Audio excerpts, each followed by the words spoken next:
मौत गला काटने से नहीं, बल्कि यहाँ देखो, माथे पर एक चोट है। अगर मौत गला काटने से हुई होती तो गला कटते ही मंत्री छटपटा उठते, खून की बूंदें कक्ष में बाकी जगह गिरती, लेकिन पूरे कमरे में उनकी मेज के अलावा कहीं भी खून नहीं है। मुन्नू की बात सुनकर सब लोग हैरान थे। माथे के ऊपर बना एक छोटा सा गड्ढा जो किसी और को नजर भी नहीं आया था, उसे मुन्नू की नजर ने तुरंत पकड़ लिया था। कौरकी ने हैरान होते हुए मुन्नू से पूछा, मुन्नू तुम्हें ये कैसे पता चला? क्योंकि कौरकी, जहाँ से हम आते हैं वहाँ हमने इंडिया को सावधान रखने वाले और क्राइम को पेट्रोल में जलाने वाले लोगों से बहुत कोचिंग ली है। मुन्नू की अटपटी बातें सुनकर सब उसको देखने लगे। मुन्नू बोला, एक बहुत ही मशहूर जासूस हैं कप्तानगंज के व्योम, और एक विजय जासूस थे, उन्हीं ने हमें गुनाहों की तहकीकात करनी सिखाई। ये सुन के कौरकी बोली, बहुत महान लोग होंगे ये। अरे बहुत, जब टीवी पर आते थे तो पूरा इंडिया देखता था। यदुवीर बोला, यार मुन्नू, ये नए नए नाम मत बताओ, ये टीवी क्या है और इंडिया क्या है? अरे यार वो छोड़ो, मुद्दा ये है, किसी ने पीछे से आके मंत्री जी का सर जोर से उस मेज पर दे मारा, जिससे उनकी मृत्यु हो गई। उनका गला मरने के बाद काटा गया है, सबको ये दिखाने के लिए कि मौत गला काटने से हुई है, और खूनी कोई ऐसा शख्स है जो मंत्री जी का जानकार था, भरोसे का आदमी था, या औरत थी। तभी कूद के कमरे के अंदर आने के या जबरदस्ती खिड़की या दरवाजे को खोलने के कोई निशान नहीं है। योद्धा, कवि, राजकुमार और अब जासूस भी। मानना पड़ेगा आपको मुन्नू। कौरकी मुन्नू की तरफ देखते हुए बोली। मुन्नू कौरकी की तरफ से आ रही जोरदार लाइन को काटते हुए बोला, और जमा हुआ खून देखकर लग रहा है कि खून रात को हुआ है। मुन्नू की बातों को बहुत ध्यान से सुन रहा यदुवीर बोला, तो अब तहकीकात कहाँ से शुरू की जाए मुन्नू? सबसे पहले तो ये पता करते हैं कि क्या मंत्री जी रात को कहीं टहलने जाया करते थे। दूसरा, इस इलाके में पहरेदारी कर रहे सैनिकों से पूछते हैं कि क्या उन्होंने पिछले कुछ दिनों में किसी अनजान आदमी को देखा था।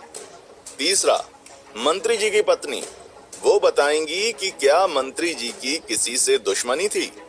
मुन्नू को उस पहेली को पल भर में सरल करता देखकर सब लोग हैरान थे। फिर कौरकी बोली, ठीक है मुन्नू, हम तहकीकात शुरू करते हैं। और फिर शक्ति रक्षकों ने सैनिकों से, पहरेदारों से, मंत्री के घर वालों से पूछताछ शुरू कर दी थी। कुछ घंटों बाद जब सारी पूछताछ पूरी हो गई तो वो लोग इस निष्कर्ष पर पहुंचे कि उस मंत्री की ना तो किसी से दुश्मनी थी और ना ही उससे कल रात कोई मिलने आया था, और मंत्री की पत्नी के हिसाब से उसकी मानसिक स्थिति भी ठीक थी। मुन्नू, कौरकी और यदुवीर कुछ असमंजस में थे और उनसे दूर खड़े शक्ति रक्षक गंधर्व और यशु हंस रहे थे। गंधर्व बोला, माना माहेशमती का मुन्नू बहुत बड़ा योद्धा है, लेकिन योद्धा जासूस भी अच्छा हो ये जरूरी नहीं है। यशु, जो अजीत सिंह का बेटा भी था, धीरे से बोला, सही कह रहे हो, पिताजी को कुछ ज्यादा ही भरोसा है मुन्नू पे, और मेरे हिसाब से तो जितना बड़ा योद्धा उतनी मोटी बुद्धि। गंधर्व और यशु बहुत अच्छे दोस्त थे। गंधर्व एक वीर योद्धा था।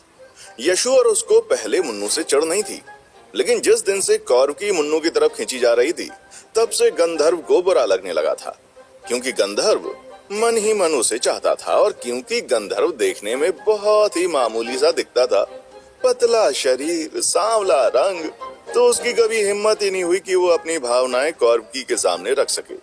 यशु बोला, पता नहीं कौरकी को इस मुन्नू में क्या दिखता है, तुम मुन्नू से कम थोड़ी हो, तुम्हारा शारीरिक बल भले ही कम हो, लेकिन मंत्र, तंत्र और यंत्र ज्ञान के तो गुरु हो तुम। अपने दोस्त से अपना ईगो मसाज कराने के बाद गंधर्व को थोड़ा अच्छा लग रहा था, लेकिन अभी कुछ ही देर में गंधर्व को बहुत बुरा लगने वाला था, क्योंकि मुन्नू इस पहेली को सुलझाने से पहले नहीं मानने वाला था। मंत्री जी के कोई दुश्मन नहीं है, कोई उनसे कल रात मिलने भी नहीं आया, पहरेदारों ने किसी अनजान शख्स को देखा नहीं, तो फिर मारा किसने? मुन्नू खुद से बात कर रहा था और समझने की कोशिश कर रहा था कि क्या है वो एक चीज जो उसकी समझ और पकड़ से छूट रही थी। मुन्नू अचानक से मंत्री की पत्नी के पास गया और उनसे पूछा, क्या पिछले कुछ दिनों में आपके पति ने आपसे कोई अलग बात की थी? उस औरत ने कुछ पल सोचकर जवाब दिया, कुछ अलग बात तो नहीं की थी, लेकिन वो ये जरूर कह रहे थे कि वो हमें राज्य से बाहर पहाड़ों में बने राजभवन में लेकर जाएंगे। मुन्नू ये बात कुछ समझ नहीं पाया और बोला, राज्य से बाहर पहाड़ों में राजभवन? तभी कौरव बोली, मुन्नू, राज्य के बाहर पहाड़ों और जंगलों में बहुत सारे ऐसे आलीशान महल जैसे बनाए गए हैं जहां कुंदनगढ़ के लोग कुछ मुद्राएं देके अपने परिवार के साथ जाकर रह सकते हैं, अपनी रोजमर्रा की जिंदगी से कुछ दिनों के लिए विराम ले सकते हैं। मुन्नू बोला, इतना घुमा फिरा के बोलने की क्या जरूरत है, सीधा बोलो ना, होटल और रिजॉर्ट की बात कर रहे हो। कौरव ने मुन्नू को अजीब ढंग से देखा। मुन्नू ने उसे नजरअंदाज करके उस औरत से पूछा, ये कितने दिन पुरानी बात है? करीब 10 दिन। उस औरत का जवाब सुनकर कौरव ने मुन्नू को बाहर चलने का इशारा किया। मुन्नू और कौरव घर से बाहर आ गए। क्या बात है? कौरव बोली, हो सकता है मंत्री जी ने किसी से रिश्वत ली हो। रिश्वत?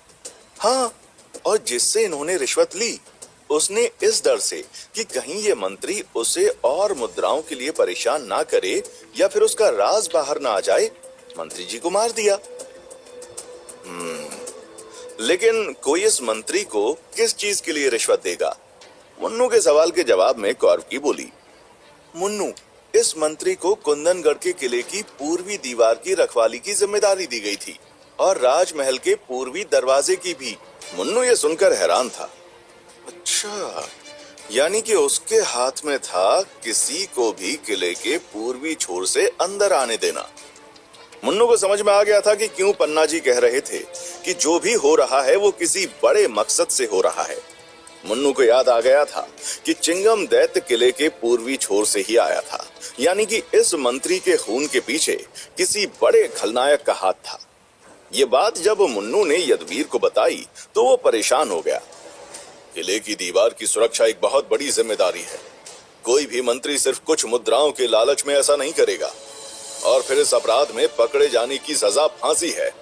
तभी मुन्नू बोला, और अगर ये मंत्री किसी शैतानी ताकत की कुंदनगढ़ में घुसने में मदद कर रहा है तो वो इस षड्यंत्र में अकेला नहीं होगा, इसमें और सिपाही और पहरेदार भी मिले हुए होंगे। यदुवीर और मुन्नू इतनी भारी भारी बातें कर रहे थे, लेकिन कौरव की कहीं खोई हुई थी। मुन्नू बोला, क्या हुआ कौरव की, तुम क्या सोच रही हो? कौरव ने मुन्नू की तरफ देखा और धीरे से बोली, एक बात तो आप दोनों ने सोची ही नहीं।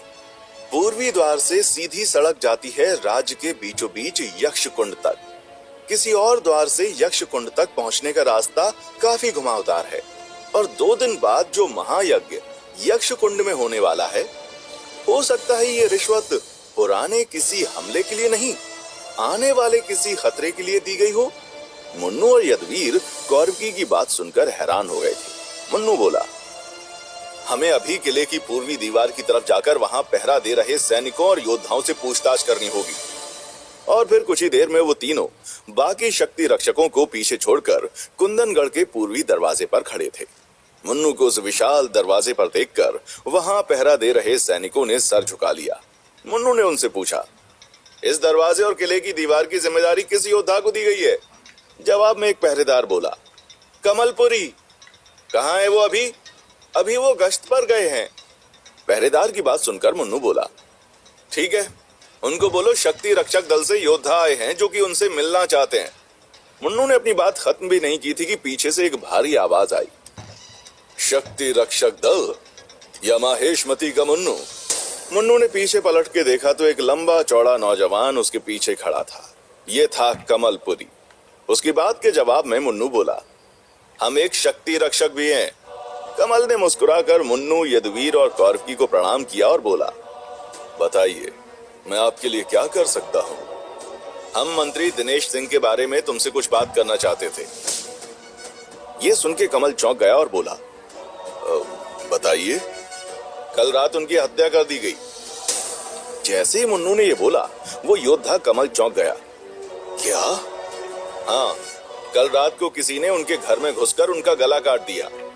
जब मुन्नू ने ये बात कमल को बोली तो यदुवीर ने उसे अजीब ढंग से देखा, पर कौरव ये समझ गई थी कि मुन्नू ने कमल से झूठ क्यों बोला था। वो जानती थी कि अगर कहीं कमल इस हत्या में शामिल है तो उसे ये पता नहीं चलना चाहिए कि मंत्री की मौत गला काटने से नहीं हुई बल्कि सर पर चोट लगने से हुई है। मुन्नू ने कमल से पूछा, तुम्हारी बात होती थी मंत्री जी से? हाँ, हम रोज मिलते थे। वो सुबह शाम दीवार पर लगे पहरे का निरीक्षण करने आते थे। मुन्नू ने कमल की बात को सुनकर एकदम से पूछा, तो क्या पिछले कुछ दिनों में उन्होंने तुमसे कोई अटपटी बात की थी या उनके व्यवहार में कोई बदलाव था? नहीं। और क्या पिछले कुछ दिनों यहाँ कुछ भी ऐसा हुआ जो रोज रोज नहीं होता था? नहीं। मुन्नू कमल से पूछताछ कर ही रहा था कि तभी बीच में यदुवीर बोला, क्या मंत्री जी इस तरह के व्यक्ति थे जो रिश्वत ले सकते थे? यदुवीर की बात सुनकर कमल चौंक गया और बोला, रिश्वत? किस लिए? कुंदनगढ़ के किले का पूर्वी छोर उनके हाथ में था। वो किसी ऐसे शख्स को जो कुंदनगढ़ के लिए खतरा है उसे अंदर आने दे सकते थे। नहीं, वो ऐसा नहीं कर सकते थे। ये काम किसी एक आदमी को रिश्वत देने से नहीं होगा। क्यों? मुन्नू एकदम से बोला। कमल ने जवाब दिया, कुंदनगढ़ के किले पर 4 अलग स्तरों पर योद्धा और सैनिक तैनात हैं। सबसे नीचे अग्नि यंत्र से आग फेंकने वाले सिपाही, दूसरे स्तर पर तंत्र शक्ति के मायाजाल बनाने वाले तांत्रिक, तीसरे स्तर पर तलवारबाजी में महारत रखने वाले योद्धा और सबसे ऊपर अचूक निशाना रखने वाले तीरंदाज। तो कोई दीवार चढ़ के तो अंदर आ ही नहीं सकता है। अंदर घुसने के लिए दरवाजे से ही आना पड़ेगा और दरवाजा खोलने के लिए सिर्फ मंत्री जी का आदेश काफी नहीं है। हर सुबह राजमहल से एक सूची आती है जिनमें पूर्वी द्वार से किले के अंदर आने वाले लोगों के नाम लिखे होते हैं। इस सूची पर महाराज मगाधीश के दस्तखत होते हैं। तो अगर मंत्री जी के आदेश से दरवाजे को खोलने के लिए कहा जाएगा तो आदेश मुझ तक आएगा। मैं उसे द्वार के पास बैठे अफसर को भेजूंगा और अगर उस सूची में वो नाम है जो मंत्री जी ने बताया है तो ही द्वार खोला जाएगा। नहीं तो मैं मंत्री जी से जाके उस व्यक्ति के बारे में पूछूंगा। अच्छा, तो क्या मंत्री जी ने तुमसे किसी नाम की बात की थी? नहीं। कमल ने सर हिलाया। तो मुन्नू ने पूछा, लेकिन अगर तुम मंत्री जी का आदेश मान लो तो? कमल बोला, तो फिर सैनिक दरवाजा खोल देंगे। ये सुनकर मुन्नू हंसते हुए बोला, एक बात बताओ, क्या तुम रिश्वत ले सकते हो?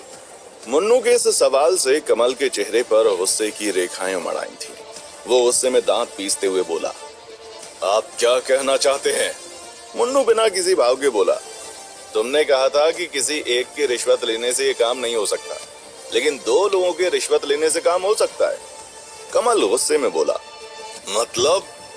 मतलब ये कमल, अगर मंत्री जी और तुमको खरीद लिया जाए तो कुंदनगढ़ के पूर्वी द्वार में अवैध तरीके से घुसा जा सकता है।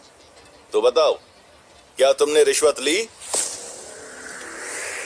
क्या कमल इस साजिश में शामिल था? मंत्री जी और तुमको खरीद लिया जाए तो कुंदनगढ़ के पूर्वी द्वार में अवैध तरीके से घुसा जा सकता है। तो बताओ कमल, क्या तुमने रिश्वत ली? मुन्नू की बात सुनकर कमल को बहुत गुस्सा आ गया था। वो बोला, मैं जानता हूं कि आप बहुत बड़े योद्धा हैं, लेकिन इसका ये मतलब नहीं है कि आप कुछ भी कहेंगे और मैं सुन लूंगा। कमल को तिल मिलाता देखकर मुन्नू आराम से बोला, अरे यार, हम तो बस एक संभावना बता रहे थे। ऐसी कोई संभावना नहीं है। हमारा नाम है कमलपुरी। पुरी परिवार पीढ़ियों से कुंदनगढ़ की रक्षा करता आ रहा है। आपको शायद पता नहीं होगा, लेकिन हमारे पिताजी ने महाराज मगाधीश की जान बचाने के लिए अपनी जान दे दी थी। कमल को भावुक और गुस्सा होता देखकर यदुवीर बोला, कमल, हम जानते हैं तुम्हारे परिवार के बारे में, लेकिन हमें भी इस षड्यंत्र की गहराई तक पहुंचने के लिए सब पहलुओं को समझना पड़ेगा। यदुवीर की बात सुनकर कमल कुछ शांत हुआ। तब मुन्नू बोला, दोस्त, तुम तो जानते हो 2 दिन में यक्ष कुंड में महायज्ञ होने वाला है। परम ऊर्जा का द्वार खुलेगा। ब्रह्मांड के 9 आयाम एक सीध में होंगे। शक्ति के उस अनंत प्रवाह में शैतानी लोग घुसने की पूरी कोशिश करेंगे। मुन्नू की बात को काटते हुए कमल बोला, और मैं जानता हूं कि किले के पूर्वी द्वार से सीधा रास्ता यक्ष कुंड की तरफ जाता है और कल रात को ही उस द्वार के मंत्री दिनेश सिंह जी की मौत हो गई है। तो कोई खतरा है, लेकिन मैं वो खतरा नहीं हूँ, और जब तक मैं जिंदा हूँ तब तक कोई खतरा इस द्वार से कुंदनगढ़ में नहीं घुस पाएगा। कमल की आंखों में आक्रोश की ज्वाला देखकर मुन्नू ने हल्के से मुस्कुराते हुए उसके कंधे पर हाथ रखा और कहा, हमें तुम पर भरोसा है, फिलहाल हम चलते हैं। तुम अपने सभी सैनिकों और योद्धाओं पर नजर रखना और अगर कुछ भी जानकारी मिलती है तो हमें तुरंत बताना। कमल को अलविदा कहकर जब मुन्नू कौरवकी और यदुवीर के साथ वापस राजमहल की तरफ लौट रहा था तो कौरवकी बोली, वो झूठ नहीं बोल रहा था।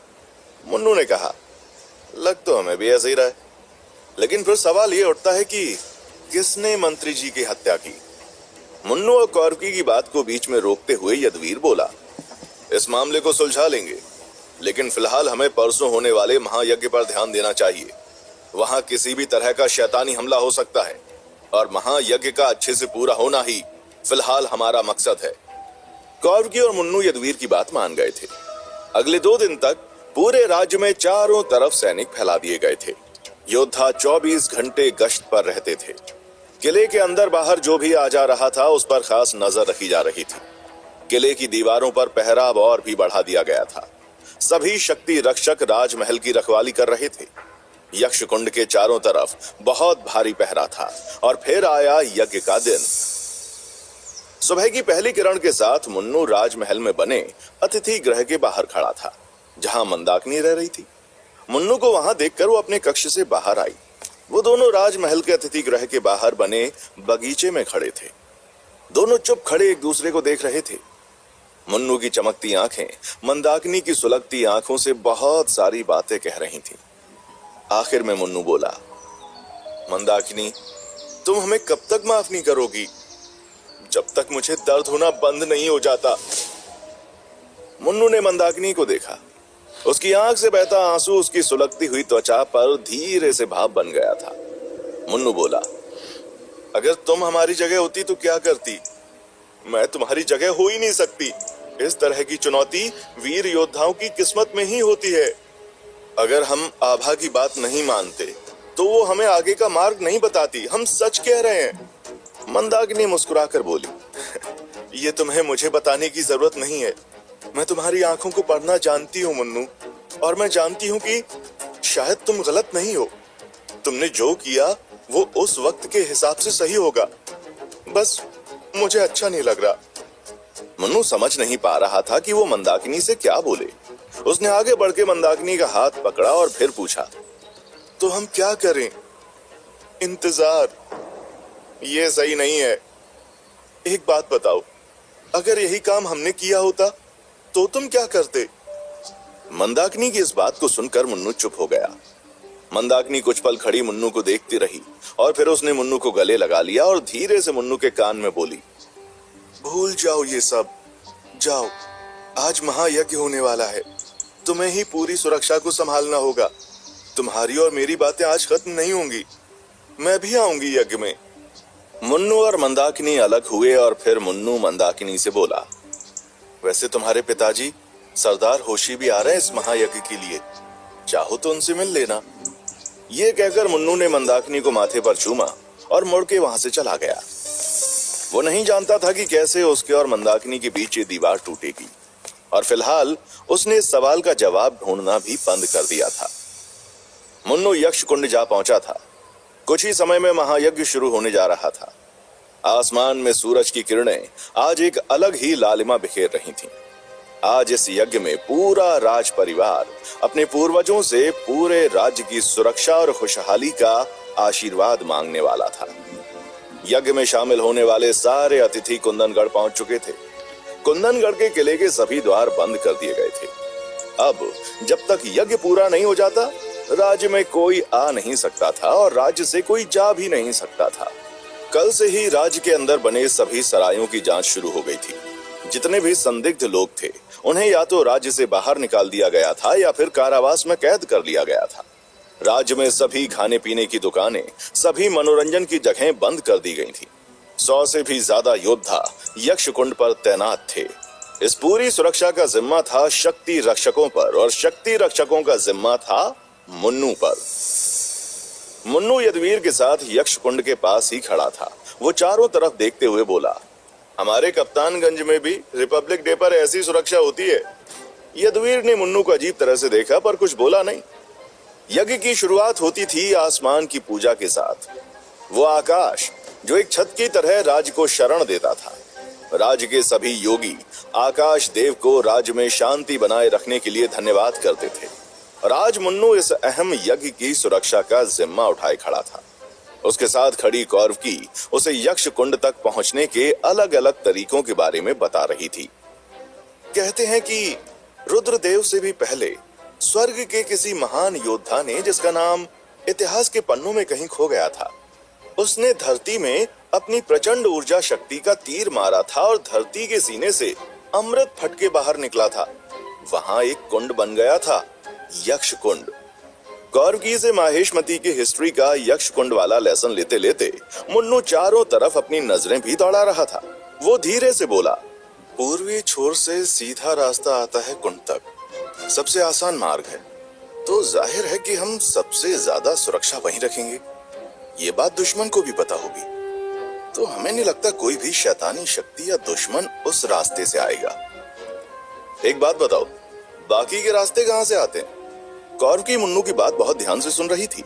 वो बोली, मान गए, बहुत तेज हो तुम मुन्नू।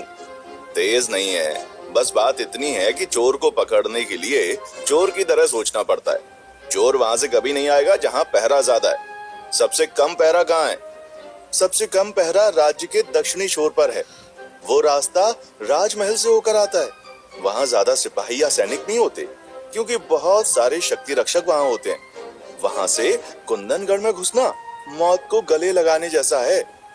मुन्नू के चेहरे पर एक मुस्कान थी। वो बोला, यही तो गेम है। यज्ञ के दिन सारे शक्ति रक्षक कुंड पर तैनात होंगे, तो दुश्मन के लिए दक्षिणी छोर से कुंदनगढ़ में घुसना सबसे आसान होगा। मुन्नू ने गहरी सांस ली और आगे कहा, अगर कोई हमला हुआ, अगर कोई शैतानी ताकत अंदर घुसी, तो वहीं से आएगी। मुन्नू की बात सुन के कौरवकी ने बिना कुछ बोले हाँ में सर हिला दिया, लेकिन वो कुछ सोच रही थी। तो मंत्री जी को क्यों मारा गया? वो तो हम भी सोच रहे हैं। एक बात बताओ, ये कुंड है, तो कहीं से पानी आ रहा होगा और कहीं से पानी बाहर जा रहा होगा। कौरवकी बोली, हाँ, मैंने तुमको बताया, पानी तो धरती के गर्भ से आ रहा है और पानी जा रहा है। कौरवकी अचानक चुप हो गई। मुन्नू बोला, क्या हुआ, तुम चुप क्यों हो गई? ये पानी कहाँ जा रहा है? ये तो मैंने आज तक कभी सोचा ही नहीं कि पानी कहाँ जा रहा है। कौरवकी, हमें जल्द से जल्द जानना है कि ये पानी कहाँ से बाहर जा रहा है। कौरवकी मुन्नू की बात समझ गई थी और सीधा वो यदुवीर के पास गई, जो वहीं परिसर में सैनिकों को यज्ञ में क्या करना है उसके आदेश दे रहा था। कौरवकी उसके पास पहुंची और उसे तुरंत मुन्नू के पास लेकर गई। यदुवीर मुन्नू से आकर बोला, तुम ये जानना चाहते हो कि ये कुंड का पानी बाहर कहाँ बहता है? मुन्नू ने हाँ में सर हिला दिया। यदुवीर ने कुंड की तरफ इशारा करते हुए कहा, सामने देखो, झील 4 हिस्सों में है और चारों तरफ से पानी की सतह पर 4 गलियारे बने हैं, जो चारों दिशाओं से झील के बीचों बीच जाते हैं और वहां बने उस सफेद संगमरमर के मंच से जुड़े हुए हैं। उस मंच पर जो सामने मंदिर बना है, जहां सोने की परत में लिपटे 4 बड़े अक्षर लिखे हैं, यक्ष, पर्वत और नदी। हाँ, लिखा है। यही वो जगह है जहां पूर्वजों की पूजा होती है।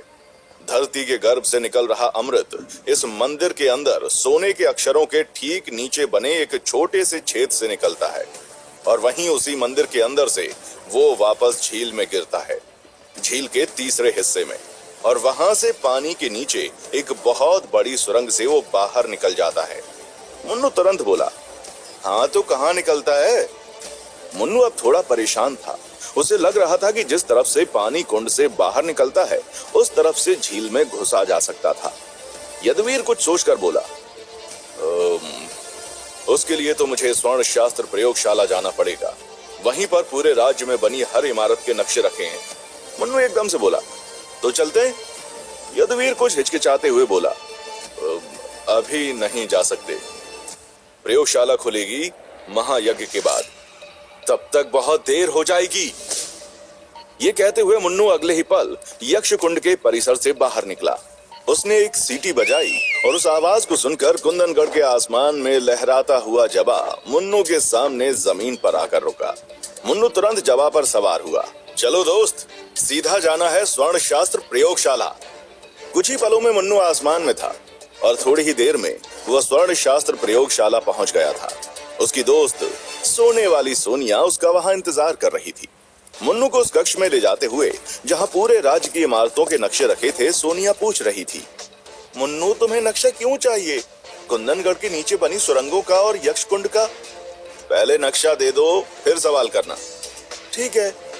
जब वो दोनों वहां पहुंचे और उन्होंने उस कक्ष में ढूंढना शुरू किया तो उन्हें वहां बैठे पहरेदार ने बताया कि वही दो नक्शे पिछले हफ्ते कोई वहां से ले गया था। मुन्नू ने पूछा, कौन था वो? तुमने सूची में उसका नाम तो लिखा होगा? उस पहरेदार ने अपनी सूची में देखा और जो नाम उसने बताया वो सुनकर मुन्नू हैरान हो गया था। वो नाम था मंत्री दिनेश सिंह, वही मंत्री जिसकी हत्या हुई थी।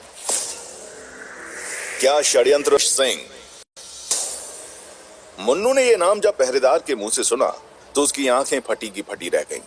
मुन्नू समझ गया था कि उसका अंदाजा सही है। मंत्री दिनेश सिंह ने स्वर्ण शास्त्र प्रयोगशाला के उस कक्ष से यक्ष कुंड और कुंदनगढ़ की जमीन के नीचे बनी सुरंगों के जाल का नक्शा ले लिया था।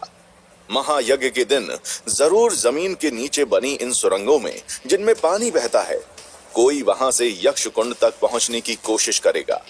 सोनिया मुन्नू को हैरान देखकर बोली, क्या हुआ मुन्नू? राज्य के एक मंत्री दिनेश सिंह की हत्या हुई है और उस हत्या के पीछे जिसका हाथ है, महायज्ञ के दिन वही हमला करेगा यक्ष कुंड पर। सोनिया मुन्नू की ज्यादा बात समझ नहीं पा रही थी, पर फिलहाल मुन्नू उसे ज्यादा समझाना चाह भी नहीं रहा था। वो तुरंत बोला, उन नक्शों के अलावा कोई तरीका है ये जानने का कि यक्ष कुंड का पानी बाहर कहां निकलता है? सोनिया कुछ पल खड़ी सोचती रही और फिर बोली, किसी को यक्ष कुंड के जल की धारा के बहाव की दिशा में बहते हुए ये देखना होगा। ठीक है। ये कहकर मुन्नू ने सोनिया को धन्यवाद दिया और जवा पर सवार होकर उड़ चला वापस यक्ष कुंड की ओर। यक्ष कुंड पर कौरव की यदुवीर, यशु, अमय, शिवम और अजीत सिंह मुन्नू का इंतजार कर रहे थे। गंधर्व बोला, मुन्नू नक्शे ढूंढने क्यों गया है? यदुवीर बोला, उसका कहना है कि जहां से पानी बाहर निकलता है वहां से अंदर तैरते हुए दुश्मन यक्ष कुंड तक पहुंच सकता है। ये बात सुनकर गंधर्व हंसने लगा। कितनी बेवकूफी वाली बात है। क्या आज तक कोई भी हमला इस तरह से हुआ है? ये मुन्नू शक्तिशाली योद्धा होगा, लेकिन दिमाग हमें इसमें थोड़ा कम लग रहा है। गंधर्व की बात सुनकर अजीत सिंह यशु से बोला, हाँ पिताजी, मुझे भी ये बात कुछ ज्यादा ही अजीब लग रही है। अजीत सिंह बोला, यशु, तुम्हें मैंने कई बार कहा है, जब तुम पहरे पर होते हो तो मुझे पिताजी नहीं सरदार कहा करो। अजीत सिंह यशु का पिता भी था, पर उसे बिल्कुल पसंद नहीं था कि यशु काम के समय उसे अपने सरदार के अलावा कुछ और समझे। यशु बोला, माफ कर दीजिए सरदार, लेकिन मैं गंधर्व से सहमत हूं। तभी गंधर्व बोला, सरदार, जब से मुन्नू माहेशमती आया है सब उसके नाम की माला जपते रहते हैं। कौरकी के दिल में तो पहली नजर से ही मुन्नू के नाम की घंटियां बज रही थीं। उसके दिल के चैनल पर 24 घंटे मुन्नू की सुपर योद्धा मूवी चलती रहती थी। उसने तुरंत गंधर्व की बात काटी और बीच में बोल पड़ी, गंधर्व, क्या तुम भूल गए मुन्नू ने कितनी बार और कितनी खतरनाक ताकतों से कुंदनगढ़ की रक्षा की है? गंधर्व तुरंत पलट के बोला, नहीं, मैं नहीं भूला, लेकिन क्या आप में से किसी ने सोचा है कि जब से महाराज के महल के बाज घर में काम करने वाला ये मामूली सा मुलाजिम महेंद्र सिंह विद्रोही मुन्नू बन गया और चांदी के सिक्कों की चोरी में अपनी बेगुनाही साबित करके योद्धा कहलाने लगा, तब से एक के बाद एक हमले और खतरे कुंदनगढ़ पर आ रहे हैं। ऐसा भी तो हो सकता है कि ये वीर महान मुन्नू योद्धा ही कुंदनगढ़ के लिए एक श्राप है। अपनी बकवास बंद करो गंधर्व। यदुवीर गुस्से में बोला। उसने आगे कहा, आज मैं और हम में से कुछ और शक्ति रक्षक इसलिए जिंदा हैं क्योंकि मुन्नू हमें मौत के मुंह से बचा कर लाया। तुम्हें उसके काम करने का ढंग पसंद नहीं है तो कोई बात नहीं, वो तुम्हारा नजरिया है, लेकिन बकवास नहीं करेगा कोई उसके बारे में। अजीत सिंह के बाद शक्ति रक्षकों में सबसे ज्यादा वर्चस्व यदुवीर का ही था। उसकी आंखों में गुस्सा देखकर गंधर्व चुप हो गया था। अजीत सिंह बोला, महायज्ञ होने वाला है। मंत्री दिनेश सिंह की हत्या ये प्रमाण है कि कुछ शैतानी षड्यंत्र रचा जा रहा है। इसलिए ये समय एक दूसरे से बहस करने का नहीं, बल्कि एक साथ मिलकर यज्ञ की रक्षा करने का है। गंधर्व के मन में अब भी चिढ़ थी। उसने एक कोशिश और की, लेकिन यह कहां साबित हुआ कि मंत्री की मौत का महायज्ञ के साथ कोई लेना देना है। तभी एक आवाज आई, साबित हो गया दोस्त। यह आवाज मुन्नू की थी, जो जबा की पीठ पर से उतर के यक्ष कुंड के पास खड़े सभी शक्ति रक्षकों की तरफ बढ़ रहा था। सबने मुन्नू को पलट के देखा। कौरकी के चेहरे पर एक अजीब सा सुकून और दिल में एक अजीब सी बेचैनी छा गई थी उसे देखकर। मुन्नू बोला, स्वर्ण शास्त्र प्रयोगशाला में से आज से 1 हफ्ता पहले मंत्री दिनेश सिंह ने कुंदनगढ़ की जमीन के नीचे बने सुरंगों का जाल का नक्शा लिया था, जिसके अंदर वो सुरंगें भी हैं जिनमें यक्ष कुंड का पानी बहता है, और उसने इस यक्ष कुंड का नक्शा भी लिया था। मुन्नू की ये बात सुनकर सब चौंक गए थे। मुन्नू आगे बोला, तो हमें 2 चीजें करनी होंगी। एक तो पिछले 6 महीने में दिनेश सिंह किस किस से मिला था उसकी पूरी जानकारी निकालनी होगी।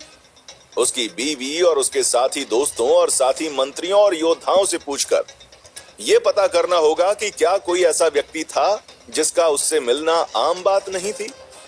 और दूसरा, हमें यह पता करना है कि उस कुंड का पानी कहां निकलता है। मुन्नू की बात सुनकर अजीत सिंह बोला, मुन्नू, यक्ष कुंड को बनाने के बाद वो परम योद्धा चला गया था स्वर्ग के आयाम में। इस कुंड में बह रहे पानी को, जो तब अमृत हुआ करता था, उस अमृत को शैतानी लोगों के हाथों में पड़ने से रोकने के लिए एक दैविक दैत्य वरिंची इस कुंड में रहता था।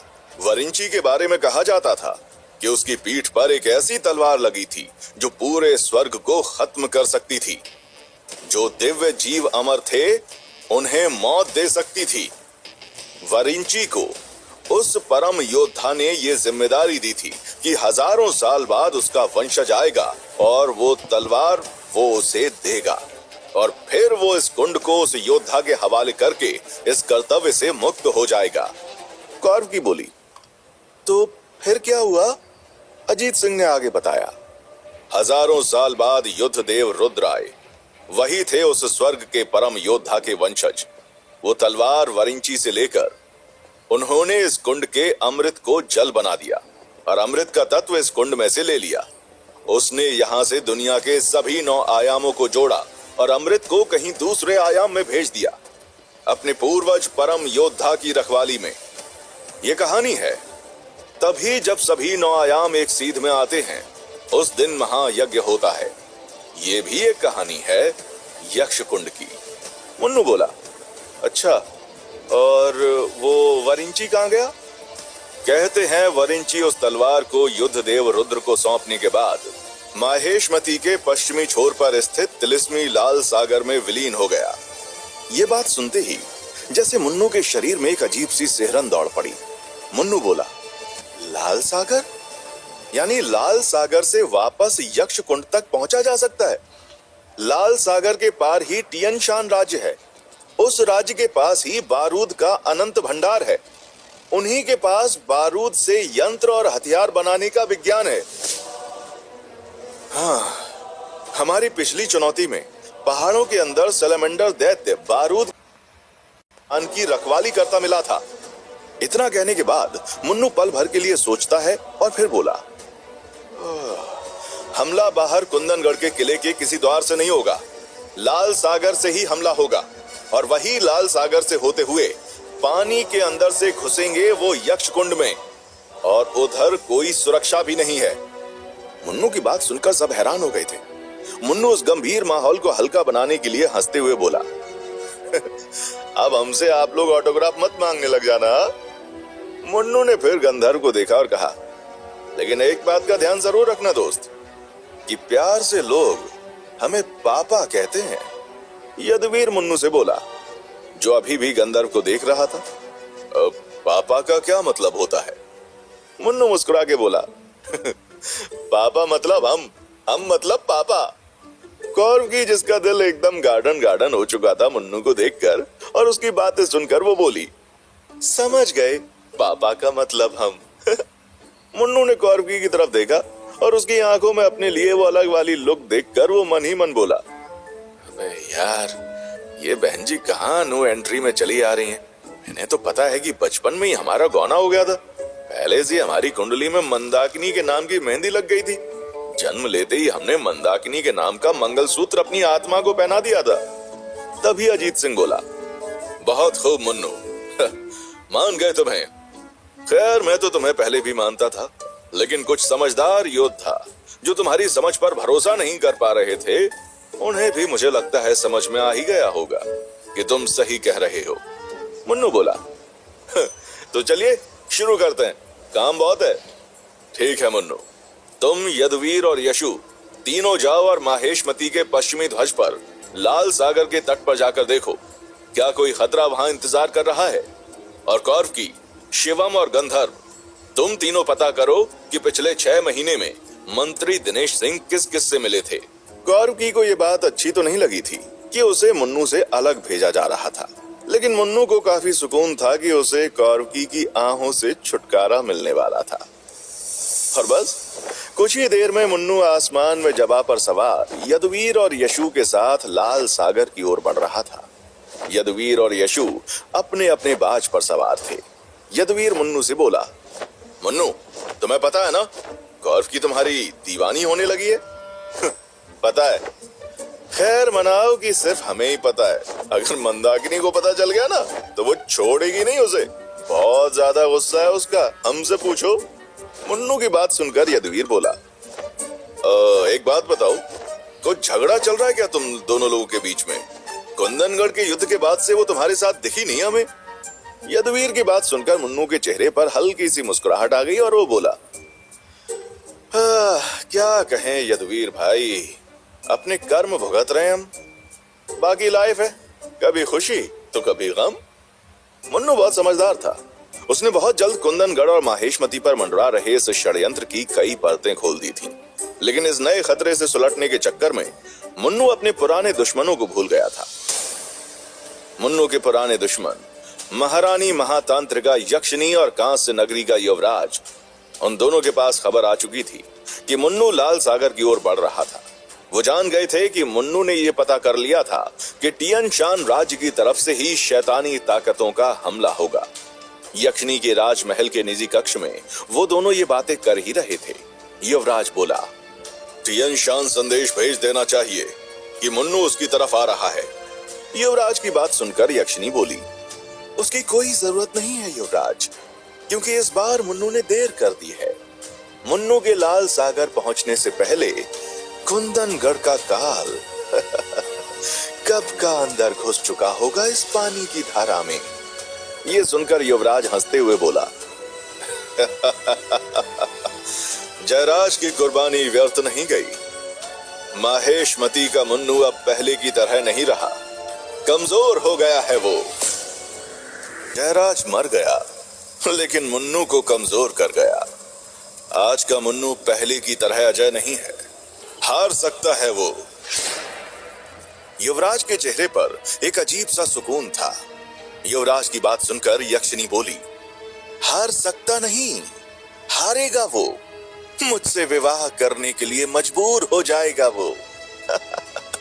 ऐसे चक्रव्यूह में फंसेगा मुन्नू कि कभी बाहर नहीं आ पाएगा।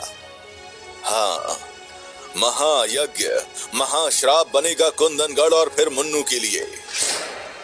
युवराज ने यह कहा। मुन्नू जो लाल सागर की तरफ बढ़ रहा था, उसे इस बात का जरा भी अंदाजा नहीं था कि टियन शान राज्य की तरफ से कुंदनगढ़ पर आने वाले खतरों के साथ यक्षिनी और युवराज भी मिले हुए थे। वो जब लाल सागर के किनारे पर पहुंचा तो सब सामान्य था। लाल सागर के तट पर कुंदनगढ़ की सेना के बहुत सारे जहाज थे। मुन्नू ने जहाज की पूरी टुकड़ी का नेतृत्व कर रहे योद्धा से पूछताछ की, लेकिन उसने मुन्नू को बताया कि वहां तो सब सामान्य है, किसी तरह का कोई हमला या खतरा लाल सागर से उनकी तरफ नहीं आया था। मुन्नू ने मनी मन बोला, ऐसा कैसे हो सकता है, हमारा अंदाजा कभी गलत नहीं होता, हमला वहीं से होगा।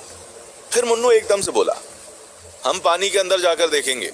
यक्ष कुंड के नीचे से आ रही पानी की धारा यहीं सागर की गहराई में कहीं नीचे से ही लाल सागर में मिल रही होगी। मुन्नू तुरंत लाल सागर के अंदर जाने लगा, पर तभी उसको उस योद्धा ने रोक दिया। मुन्नू, आप एक वीर योद्धा हैं और मैं आपका बहुत सम्मान करता हूँ, लेकिन नियम के अनुसार माहेशमती का कोई भी व्यक्ति पानी के अंदर नहीं जा सकता। इसके लिए आपको राजमहल से अनुमति लेनी होगी। क्या पागलपन है, भूल गए? कुछ दिन पहले ही हम सब इसी लाल सागर के ऊपर से बहामा द्वीप गए थे। हाँ मुन्नू, लेकिन सागर के अंदर जाना निषेध है। उस योद्धा की बात सुनकर मुन्नू को बहुत गुस्सा आने लगा। वो बोला, किससे अनुमति लेनी है? महाराज मगाधीश के आदेश से ही आपको लाल सागर की गहराइयों में जाने दिया जाएगा। मुन्नू कुछ हैरान था। यदुवीर और यशु उसे देखकर धीरे से बोले, मुन्नू बात यह है कि लाल सागर के नीचे चांबा धातु के पहाड़ हैं। कहा यह भी जाता है कि बारूद की खाने भी हैं। अच्छा, आज से पहले तो हमें किसी ने यह बात नहीं बताई। यदुवीर बोला, इस जानकारी को राज रखा जाता है। तुमने आज से पहले यहाँ जाने की बात की ही नहीं। मुन्नू ने मनी मन सोचा, कहीं ये योद्धा तो दुश्मनों से नहीं मिला हुआ। मुन्नू ने यह बात सोची ही थी कि मुन्नू की जेब में पड़ा परम वेद का पहला पृष्ठ मुन्नू से बोला, मुन्नू, तुम परम वेद के 21वें पन्ने की शक्ति का इस्तेमाल करते हुए इसके मन में झांक कर देख सकते हो कि ये सच बोल रहा है या नहीं। अपने प्यारे पन्ना जी की बात सुनकर मुन्नू के चेहरे पर तुरंत एक मुस्कुराहट खेल गई। वो उस योद्धा से बोला, ठीक है, हम महाराज की अनुमति लेकर ही लाल सागर की गहराई में उतरेंगे। अपनी बात कहते ही मुन्नू ने अपना हाथ योद्धा की तरफ बढ़ा दिया। योद्धा ने जैसे मुन्नू से हाथ मिलाया, मुन्नू और उस योद्धा के मन के बीच एक संपर्क स्थापित हो गया। मुन्नू ने पल भर में जैसे उसके दिमाग का पूरा एक्सरे कर लिया था। जैसे दोनों के हाथ अलग हुए, मुन्नू मन ही मन बोला पन्ना जी से, ये योद्धा ईमानदार है, ये सिर्फ अपने आदेशों का पालन कर रहा था और कुछ नहीं। मुन्नू ने कुछ सोचा और फिर यदुवीर से कहा, तुम्हारे पास वो शक्ति रक्षक यंत्र है ना, जिससे सरदार अजीत सिंह से हम शक्ति रक्षक आपस में बात कर सकते हैं? यदुवीर बोला, हाँ है। तो सरदार अजीत सिंह से संपर्क करो। हम उनसे कहेंगे कि वो जाकर महाराज से अनुमति लें हमारे लाल सागर के अंदर जाने की। समय बहुत कम है। यदुवीर मुन्नू की बात मानकर अजीत सिंह से संपर्क करने ही वाला था कि यशु के यंत्र पर अजीत सिंह का संदेश आ गया। यशु की जेब में रखे चांदी और तांबे से बने उस यंत्र से ऊर्जा निकलने लगी। यशु बोला, पिता, सरदार का संदेश आ रहा है। मुन्नू तुरंत बोला, क्या संदेश आ रहा है? यशु ने उस यंत्र के बीचों बीच हीरे के जैसे दिखने वाले उस बटन को दबाया और फिर उसमें से सरदार अजीत सिंह की आवाज आई, मुन्नू, ये संदेश तुम्हारे लिए है। महाराज मगाधीश का आदेश है कि तुम और बाकी सभी शक्ति रक्षक अभी के अभी वापस कुंदनगढ़ लौटें और वो नहीं चाहते कि तुम या कोई भी शक्ति रक्षक लाल सागर में उतरो। मुन्नू ये संदेश सुनकर हैरान था। कुछ देर तक मुन्नू, यदुवीर और यशु बिना कुछ बोले एक दूसरे को देखते रहे। वो योद्धा बोला, मुन्नू, क्षमा चाहूंगा लेकिन आप लाल सागर में नहीं जा सकते। हाँ, जानते हैं। ये कहकर मुन्नू गुस्से से पलटा और जगह पर बैठकर वापस कुंदनगढ़ लौट गया। यदुवीर और यशु भी उसके पीछे चल दिए थे। मुन्नू भले ही लाल सागर की गहराइयों तक नहीं पहुंच पाया था, लेकिन कौरव की, गंधर्व और शिवम के साथ मंत्री दिनेश सिंह के जीवन की गहराइयों से सच को खोज लाई थी। पिछले 6 महीने से वो मंत्री किस किस से मिला था, इसकी पूरी जानकारी निकाल ली थी उन तीनों शक्ति रक्षकों ने। और अजीब बात यह थी कि वो एक शख्स जिससे वो कई बार मिला था, वो थे महाराज मगाधीश। वो तीनों अब शक्ति रक्षकों के युद्ध क्षेत्र में वापस लौट आए थे। कौरव की समझ नहीं पा रही थी कि इतने मामूली मंत्री से महाराज मगाधीश बार बार क्यों मिले थे। कौरव की बोली, मुन्नू के वापस आने के बाद उससे पूछते हैं, शायद वो हमें कुछ बता पाए। गंधर्व ये सुनते ही चिढ़ गया और बोला, क्यों? मुन्नू ऐसा क्या बता देगा जो हम नहीं समझ सकते? मुझे लगता है कि तुम सब लोग भूल गए हो कि तुम लोग भी शक्ति रक्षक हो।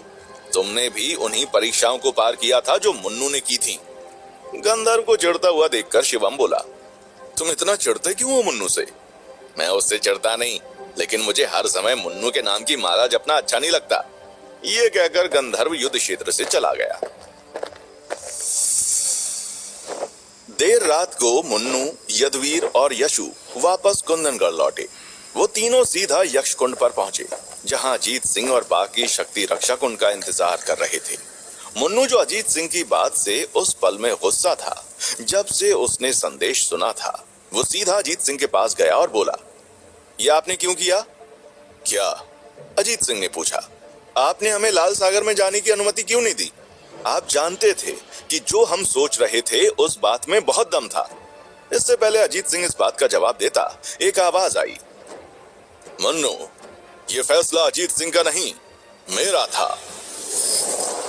मुन्नू ने मुड़कर देखा तो हवा में एक दिव्य द्वार खुल गया था जिसमें से महाराज मगाधीश बाहर आ रहे थे।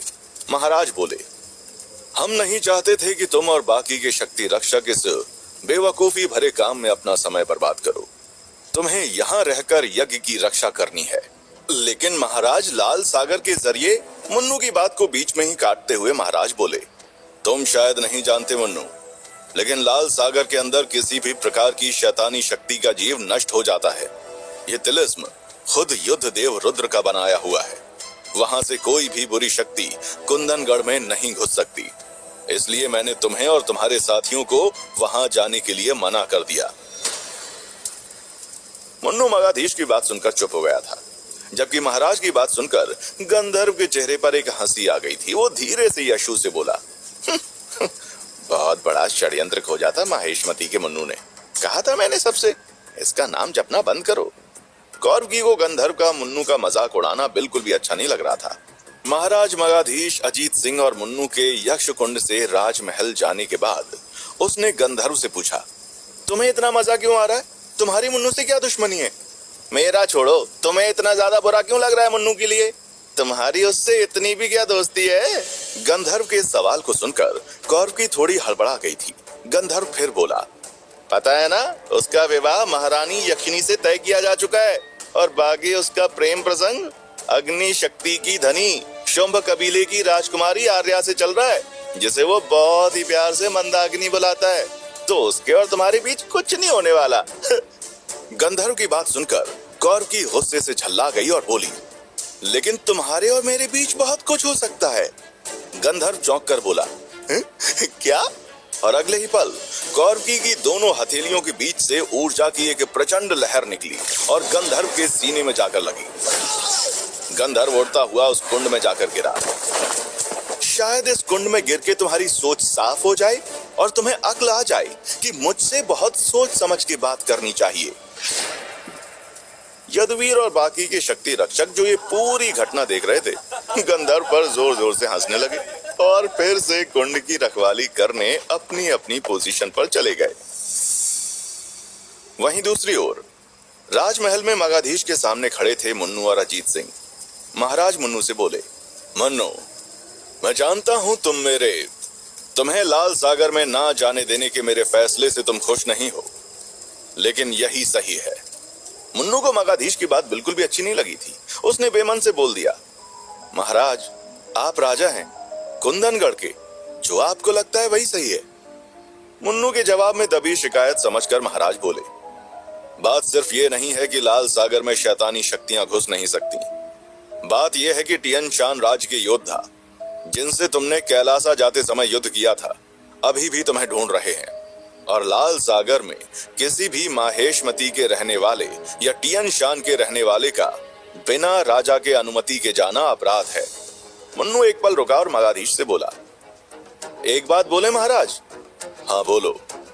हम कमजोर जरूर हो गए हैं, शायद हमारी शक्तियां पहले से कम हो गई हैं, लेकिन हमारी हिम्मत, समझ और हौसला हमारे सबसे शक्तिशाली शस्त्र हैं। वो आज भी वैसे के वैसे हैं, तो कभी भी हमारी काबिलियत पर शक मत कीजिएगा।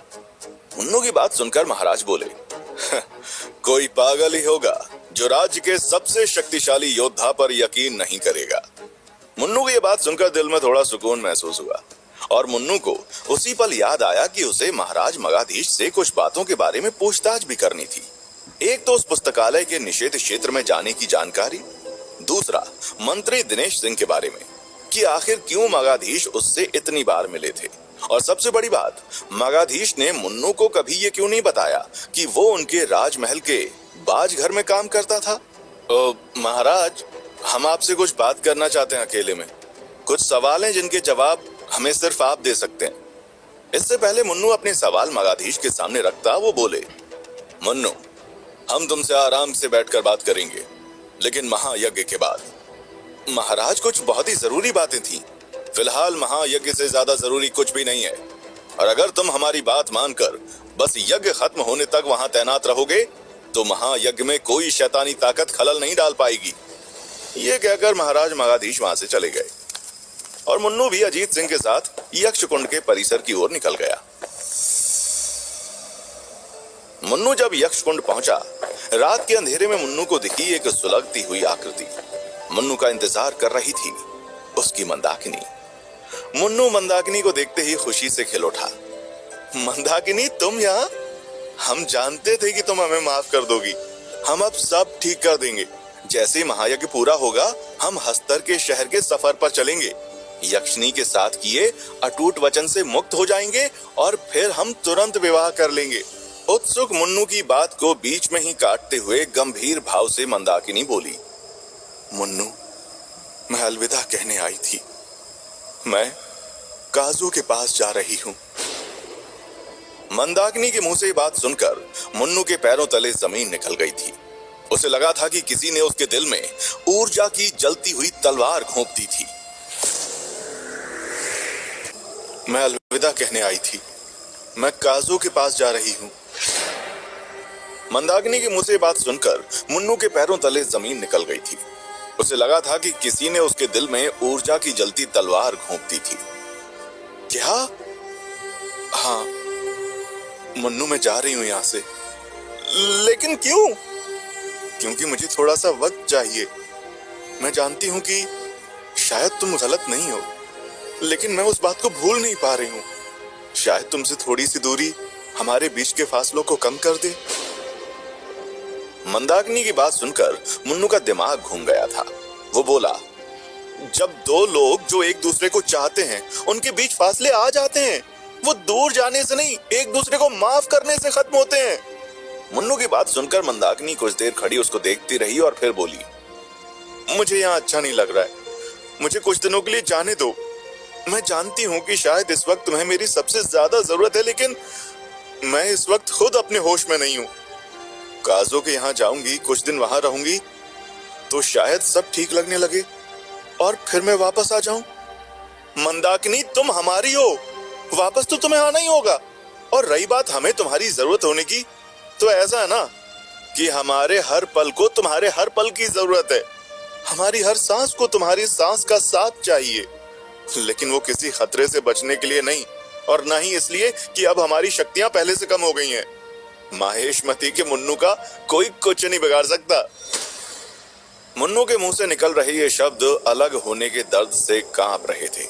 मुन्नू की बात सुनकर मंदाकिनी की आंखों से आंसू बह रहे थे। मुझे माफ कर देना मुन्नू। मंदाकिनी की बात सुनकर मुन्नू ने एक झटके से उसको गले लगा लिया। यक्ष कुंड के पास खड़े ये दृश्य देख रहे सभी लोग हैरान थे और कौरव की तो कुछ ज्यादा ही दुखी थी। यदुवीर बोला, प्यार बहुत ज्यादा है। शिवम कौरव की को देखकर बोला, किसका, मुन्नू का या मंदाकिनी का? तभी गंधर्व बोला, कौरवकी का। गंधर्व की बात सुनकर कौरवकी की आंखों में गुस्सा उतर आया था। वो दांत पीसते हुए बोली, लगता है एक बार यक्ष कुंड में डुबकी लगा के मजा नहीं आया। यहाँ सभी शक्ति रक्षक मुन्नू और मंदाकिनी को देख रहे थे। वहीं मुन्नू बहुत देर तक मंदाकिनी को अपने सीने से लगाए खड़ा रहा। मंदाकिनी भी मुन्नू की बाहों में सिमटी रही।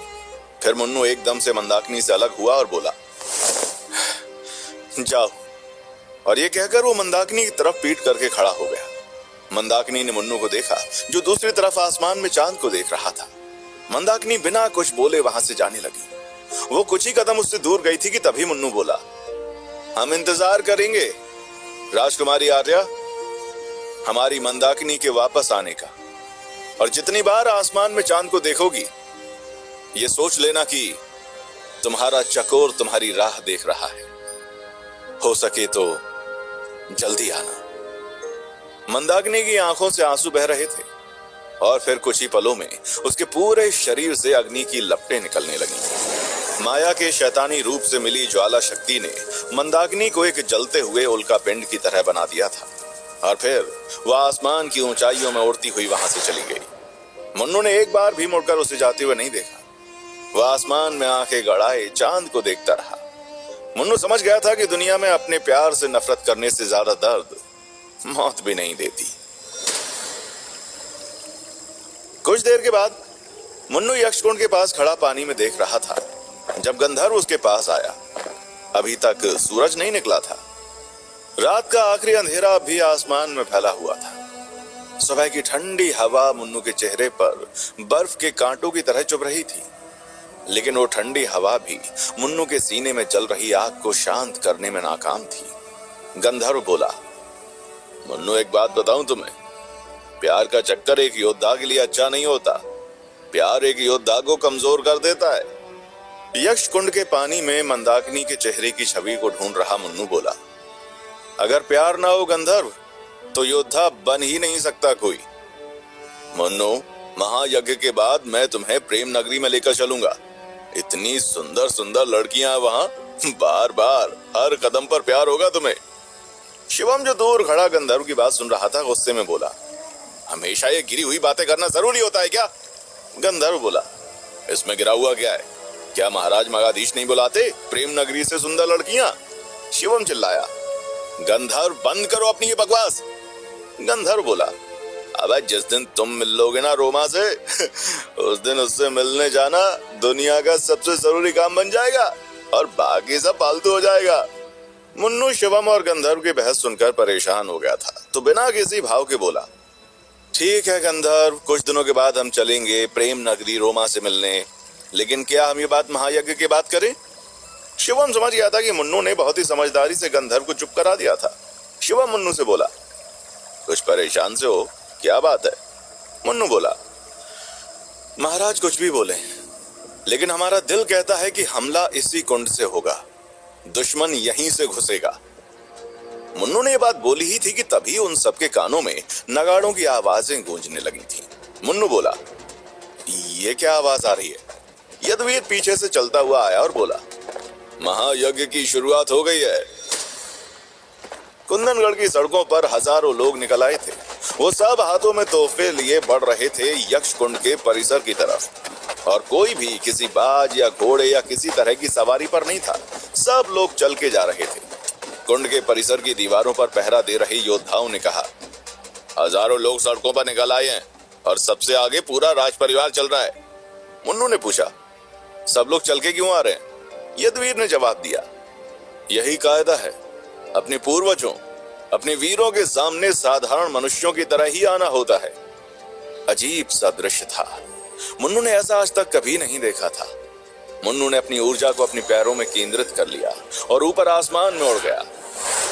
ऊपर ऊंचाई पर पहुंचने के बाद मुन्नू ने देखा, चारों दिशाओं से यक्ष कुंड तक आ रहे रास्तों पर हजारों लोग थे। पूर्वी द्वार की तरफ से महाराज मगाधीश और उनका परिवार आ रहा था। उत्तरी दिशा से महारानी यक्षिनी और कांस्य नगरी का युवराज अपने काफिले के साथ आ रहे थे। आसमान में बाज मंडरा रहे थे।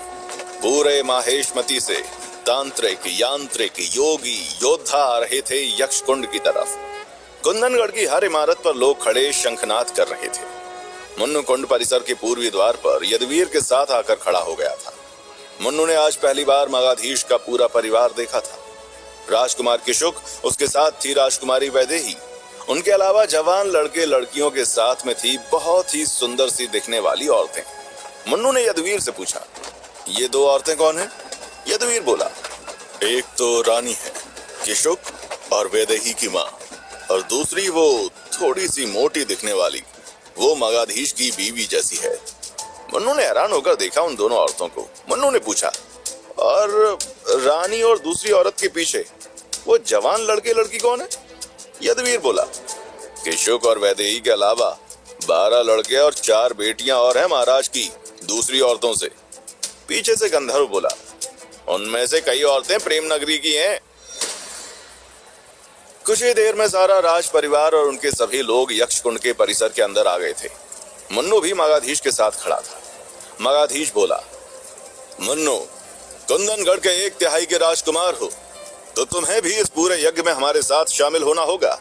मुन्नू ने मुस्कुराकर कहा, महाराज, इस सम्मान के लिए बहुत शुक्रिया, लेकिन हमें इस यज्ञ की सुरक्षा का भी ध्यान देना है। ठीक है, लेकिन जिस समय हम सब अपने पूर्वजों को बुलाकर अपनी तरफ से उन्हें भेंट देंगे, तब तुम यहाँ आ जाना। जी महाराज। राज्य के सभी मंत्री वहां यक्ष कुंड के परिसर में जमा थे।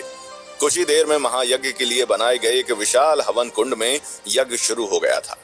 तभी मुन्नू को एक आवाज आई, मुन्नू, मुन्नू। ये आवाज मुन्नू को उसके पन्ना जी दे रहे थे।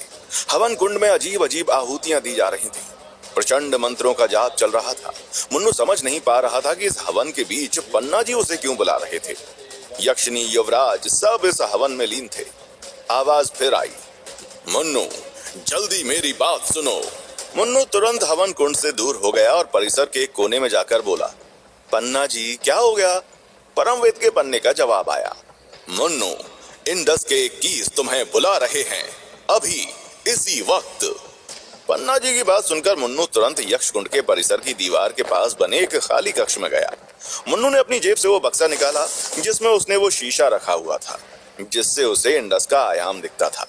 मुन्नू ने देखा तो कांच में उसे समुद्र का वो किनारा दिख रहा था और अभी उस आयाम में किनारे पर जल रही उस नीली ज्वाला के चारों तरफ इंडस के सारे सदस्य नजर आ रहे थे। मुन्नू ने अगले ही पल खुद को उस समुद्र के किनारे पर खड़ा पाया। मुन्नू ने पूछा, क्या बात है, आप लोगों ने हमें यहाँ क्यों बुलाया है, वो भी इस समय जब महायज्ञ चल रहा है? तभी इंडस का एक शख्स बोला, मुन्नू, बात ही ऐसी है, बहुत बड़ी समस्या आने वाली है। कैसी समस्या? कुछ घंटों में वो घड़ी आएगी जब सभी 9 आयाम एक सीध में होंगे, स्वर्ग से लेकर नरक तक, शैतान के आयाम से धरती तक, हमारे इंडस के आयाम से दैत्यों की दुनिया तक, ब्रह्मांड के हर आयाम से परम ऊर्जा बह रही होगी। इतिहास के सभी वीर और शैतानी योद्धाओं की आत्माएं रूह नगरी से तुम्हारी दुनिया को अपनी शक्ति देंगी। तुम अपनी खोई शक्तियां वापस पा सकते हो मुन्नू। मुन्नू एकदम से बोला, कैसे? जैसे ही वो घड़ी आएगी और परम ऊर्जा बहेगी, तुम्हें बोलना होगा, हे परम शक्ति, मुझे मेरे पिता युद्रदेव रुद्र की समस्त शक्तियों का स्वामी बना दो। मुन्नू ये सुनकर हैरान था। इंडस का वो सदस्य बोला, मुन्नू, ये मौका तुम छोड़ नहीं सकते और तुम्हारी शक्तियों को हासिल करना सिर्फ तुम्हारे लिए ही नहीं, हमारे लिए भी जरूरी है। मुन्नू ने आमे सर हिलाते हुए कहा, हाँ जानते हैं, हम परम वेद के रक्षक हैं, हम कमजोर नहीं हो सकते। तभी एक दूसरा सदस्य बोला, एक बात और मुन्नू, हमारा अनुमान है कि परम ऊर्जा का द्वार खुलते ही एक शैतानी ताकत तुम्हारी दुनिया से यहाँ इंडस के आयाम में घुसने की कोशिश करेगी, तुम्हें उसे रोकना होगा। मुन्नू ये सुनकर हैरान हो गया था। वो बोला, कौन है वो? एक योद्धा जो शैतान के वश में है, उसी ने इंडस के सदस्य 13 को गायब कर दिया है या फिर मार दिया है। उसी ने कुंदनगढ़ के मंत्री की हत्या की जिसको तुम ढूंढ रहे हो। वही है बारूद की खान के रहस्य के पीछे छुपा चेहरा। अरे लेकिन वो है कौन? यही तो तुम्हें पता करना है और उसे रोकना है। जैसे ही इंडस के उस सदस्य ने ये बात कही, मुन्नू बाहर वापस आ चुका था उस आयाम से। आखिर कौन है वो एक योद्धा जो शैतान का गुलाम है? क्या मुन्नू अपनी खोई शक्तियां हासिल कर पाएगा? क्या मुन्नू महायज्ञ को बचा पाएगा? क्या होगा माहेशमती के महायज्ञ में?